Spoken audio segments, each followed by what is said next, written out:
Hello everybody and welcome to another episode. So I'm going to continue with my engine build for my Karmann Ghia. If you haven't seen the previous videos on the build, then go and check them out if that's what you want to do. I stopped off the other day at Paruzzi.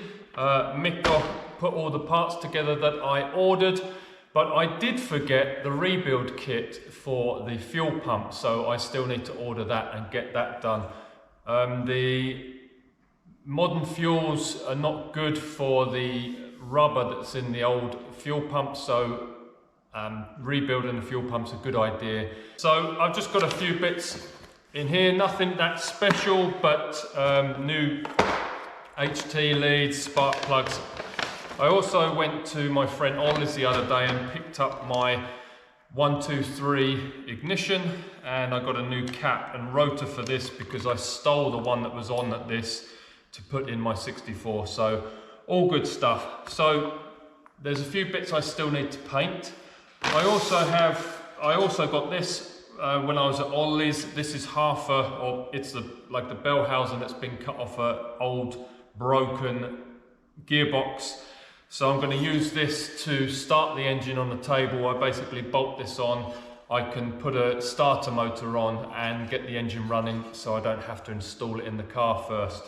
Good idea to check for leaks and things like that, and I should have done that on my 64, but I was in a bit of a rush to get it together so I could put the car in storage. And if you've seen that video, I still have an oil leak, and I think I have a pretty good idea what it might be. I think I used the wrong seals on the oil cooler because it was an older engine with a newer dog house style oil cooler. I think I used the wrong rubber seals, so that's something I need to investigate. Now the snow is almost gone and spring is in the air, I can now start driving my Beetles again, so I'm quite excited about that. Anyway, let's crack on. Okay, so let's have a quick look what's in the bag. So I have new HT leads and I've gone for the better brand. It's always good to buy the best that you can, especially for things like these, because I have bought the cheap ones before and they always fail or they're bad quality, etc, etc. Also with the cap, I bought the Baru, and this is the main rear seal. I went for NGK spark plugs because I heard that they are now better quality than Bosch, and just some various other bits and pieces. Right, so I just removed the tinware. I just trial fitted it a couple of weeks ago, and now I'm going to put the oil cooler on, which sits this way on top of there. So there are different types of seals for different years, and the ones we're going to use on this particular engine, this is pre-70, so you use these ones. So they just pop in there. So there's two of those. These ones are for later engines and they look very similar to Type 3 seals, I believe. And then there are these which are slightly bigger than these, which I think are for 10mm holes, and these are 8mm holes. So these won't fit in there, so you can't really get them mixed up. With the two seals in place, you basically just pop that on there, and then you just use a washer and a nylock on the three studs.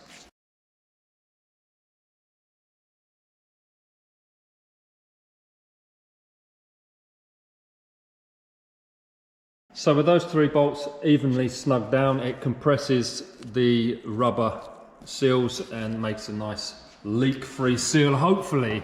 Next up is the spark plugs. So like I said, I'm using these NGK. They should be gapped, but I will double check them and I'll put on the screen what the gap size should be now, because I'm going to have to look it up myself. So the plugs I'm using, because this is a completely standard engine, these are BP5HS NGKs. I run a slightly hotter one on my 64 engine, and I'm also going to use a little bit of this copper paste on the threads. And remember people, don't go too tight with these. These are steel, that is aluminium. They don't need to be that tight. Remember. So the spark plug gap should be 0.6 of a millimeter. So that's that little gap there. So that feels exactly perfect. So I'm just going to double check these before I put them in.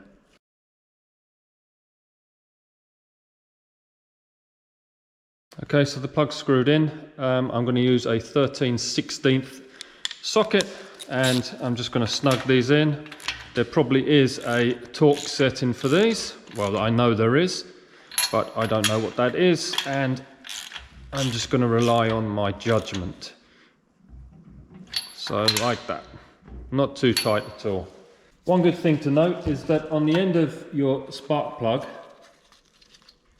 you have these little screw-on caps, and this is because you have different types of HT leads. So I just double checked the ones that I bought, these, and these are the type that you leave these on. So these click on there quite nicely, like so. Right, with the oil cooler on and the plugs in, I can now put these tinware on either side and screw them down because they can stay there now. Also note that these tinwares have the number of the cylinder it corresponds to on them, so you can't get them mixed up.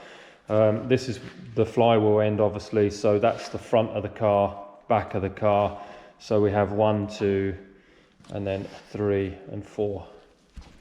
As I said earlier in the video, I want to rebuild this to cope with modern fuels, but I'm going to put this Bakelite guide for the shaft that runs off the cam and moves that lever up and down to pump the fuel. There's also 2 gaskets that sandwich this, and make sure that this doesn't have any cracks or bits broken off, because this Bakelite is actually quite brittle. So this is pretty simple.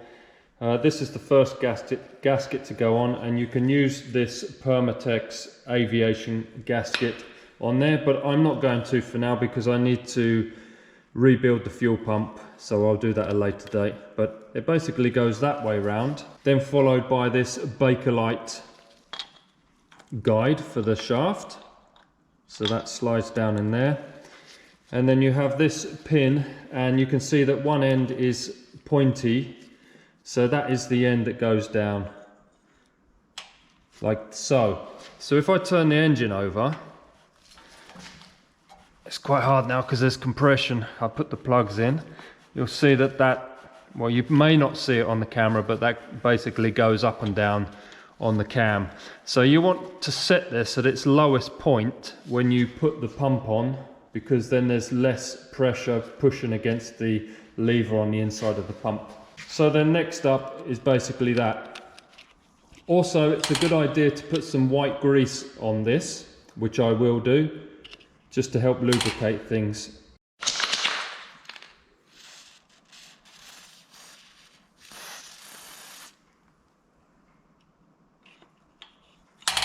Next up is I'm reinstalling these flaps that direct the air once the engine is cooled up, that's connected to a thermostat. I wasn't going to use them, but I have decided that I will, so I'm just putting these back in. It's quite self-explanatory. They're both different side to side, but they only go in one way. So this one goes on the left. It has this cutaway piece because part of the cooling fin comes down there. It also has this shaft that goes on the back that connects the two together. I need to clean this up and paint it. And then I bought new springs and clips from Paruzzi, and there's also another spring here, so I'll figure that out. With the vents back in place, you can see that there's some adjustment up and down there, and then you put this rod on that connects to the other side, and then these springs then go on, and they have little clips. They just clip over the end. There's a little indentation in there, and then you have these clips that then clip on there and hold it all into place, and these should then move freely like that. So there is the vents in the open position. This allows air to flow onto the cylinders and keep them cool, And on a cold day, on a cold startup, these can close like this to restrict the airflow to the cylinders. Once the engine's warmed up, the thermostat will open these up and allow normal airflow. There's also a little spring on the back there that you attach. So the next thing I'm going to be putting on is this. This is basically the stand for the alternator or dynamo, whatever you're running. And it has a breather pipe that fits through this hole down here. And before this can go on, you have to put this metal plate that has these louvers in. So there's a specific way that you should put this on, which is that way. So the louvers are pointing down and then it goes that way. And what happens is when you fill the oil up, it flows better into the engine case. Now in the book, it says that you should use the aviation sealer when you put this on. But it doesn't mention anything about these gaskets, and I found these in the pack. So I think I'm going to not use the aviation sealer and just use these gaskets to sandwich it. I also added this seal. It's quite tight, and a little tip is to use a little bit of WD-40, and that slips on there nicely, and hopefully it'll fit. I think it's supposed to have one on there. So next up is the inlet manifold. So that's quite simply fits across here. Underneath here is these crush washers. So they're one use only because, as in the name, when you tighten them up, they crush to make the seal. So always replace these if you remove the inlet manifold for any reason. You put this on before you put the fan shroud on because you have the dynamo or alternator that fits over the top of that. And it's just held on by these M6 nuts and a couple of washers. Next up is getting this lot together. So this is obviously the dynamo. You might be using an alternator. This is the fan that cools the engine by moving the air through this fan shroud. So all this basically just bolts together. So we need to fit all this, the dynamo and everything, to the fan shroud before we can put it onto the engine. You have this ring that goes on first. Hold on a second there. I actually put these two pieces on the wrong way round. So I've added this diagram in so you don't make the same mistake I did. Next up we have this, and again that has like an indentation, so that fits the shape of that. This thing that then goes on here, sorry, this way round. So these holes line up, and then we can put a little wavy washer and an M6 nut, and we can screw this lot down. Okay, with this buttoned up, one thing to consider is you have this like inlet on the side of this fan backing plate. So the alternator sits this way up with these connectors at the top. So this points out to, it will go on the right hand side. Oops, once again a mistake made by me. This vent actually points downwards and not to the right like I explained in the video. No biggie smalls, let's continue like it didn't happen, shall we? Of the fan shroud to this section. So bear that in mind. So move this out of the way again. So next up, you'll see that there's a keyway on the shaft of the dynamo. So there's a little key, pop that in there. Then you have this that goes on next, and obviously the keyway slots over like that, like so. And then you have these spacers. These center the fan in the fan shroud to stop it interfering with each other. So I'm hoping that these are correct for this. If not, they are the same as the shims that you use to get your tension right on your belt pulley. These are a little bit rusted up, I need to clean them up. So next up is the fan. So you'll notice here it has like it's not a circle, it locates on to here. So you can't really go wrong. Then you have this big fat wavy washer goes on next, like so, and that also kind of locks into place. And then you have this weird nut, I don't really know why it's that shape, but it is, and it goes that way round on the end here. Now, well, that's actually fouling. So that's not good. I think I have to put some more shims on. I'll take the cleanest of the shims and let's add another one. Still a little bit of interference there. I did tighten this up, didn't I? Yep.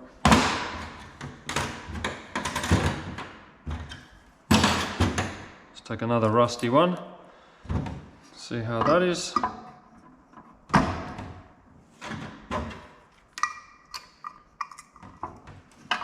There we go, now it's clear.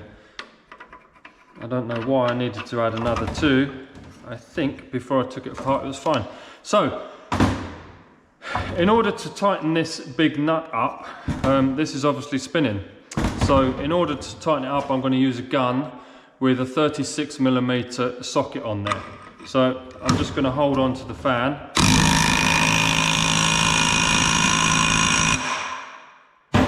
Gun it on like that. It's still clonking a little bit.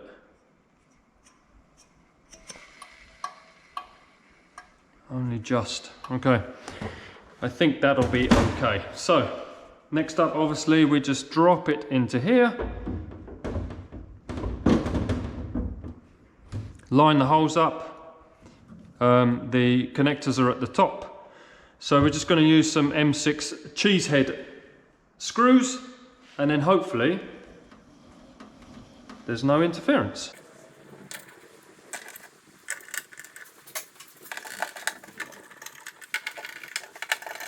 Okay, with those tightened down, give this a spin, make sure it's not interfering with anything. Looks good.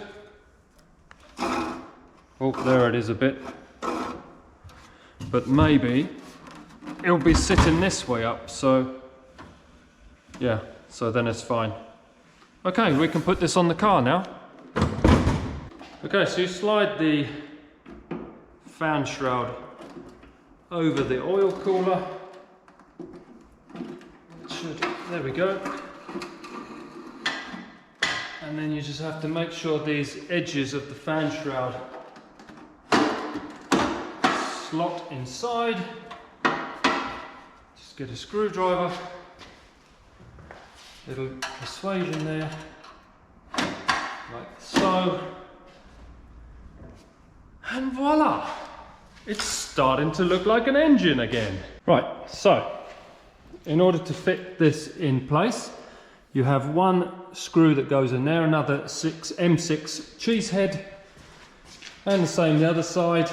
And I'm just going to make sure that these flaps don't get caught on anything and they spring back nicely. The fan spins freely. Awesome, so I can button everything down now. Right, so next up is you need to put this strap on around the dynamo, and it links to the stand for the dynamo. So that basically goes around the back here. So that needs to be put on. Also, the pulley for the fan belt, I've just put that one on quickly. There's a keyway in it to stop it spinning on the shaft. Then you have a series of spacers. So you basically have a load of these, and you get the tension of the belt right by removing or adding some. If you do have some left over, you then put them on the outside of the outer pulley for when you do need them, because the belt will stretch and you will have to readjust it. Okay, so there you can see the strap in place, and I'm just going to double check that this doesn't foul on anything. It spins nice and freely and nice and quietly. So we're really ripping along. There's a few bits I still need to order. I forgot to order the clips that hold the HT leads to the fan shroud. I need to buy the rebuild kit and rebuild the fuel pump. I also need to rebuild the carburetor. I do have it in the box, I've cleaned it up, I just need to rebuild it. And fan belt, change the distributor over, and then we also need to adjust the tappets, the valve clearances, and install the flywheel. So that, I think, is for another episode.